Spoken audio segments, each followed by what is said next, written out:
ICT অ্যাক্টে শুধুমাত্র বিশেষ সেইসব গুমের বিচার হবে যেটা ওয়াইড স্প্রেড এবং সিস্টেম্যাটিক অ্যাটাকের অংশ হিসেবে হয়েছে।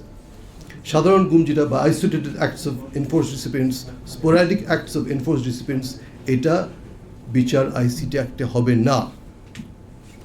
এই ডিস্টিংশনটা ওনারা মিসকনসিভ করেছেন, যে কারণে এখন এটা একটা ভুল ধারণা চলে গেছে পাবলিকের কাছে।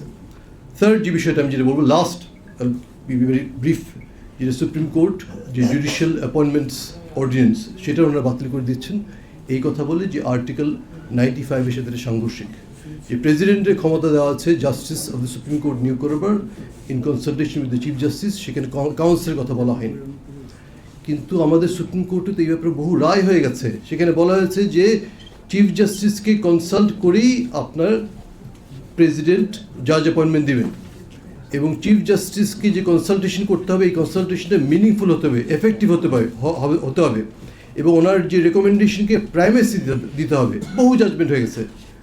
চিফ জাস্টিস যাতে ওনার ক্ষমতার যেটা অপব্যবহার না করে, উনি যিনি সঠিক মানুষকে রেকমেন্ড করে, সেই জন্যই তো এই আইনটি করা হয়েছিল। এবং আইনে বলা হয়েছে যে এই কাউন্সিল গঠন করা হচ্ছে যাতে কাউন্সিলের সহায়তায় চিফ জাস্টিস সঠিক ক্যান্ডিডেটদেরকে রেকমেন্ড করতে হবে প্রেসিডেন্টের কাছে। এখানে সংবিধানের সাথে কোনো সাংঘর্ষিক সুযোগই নেই।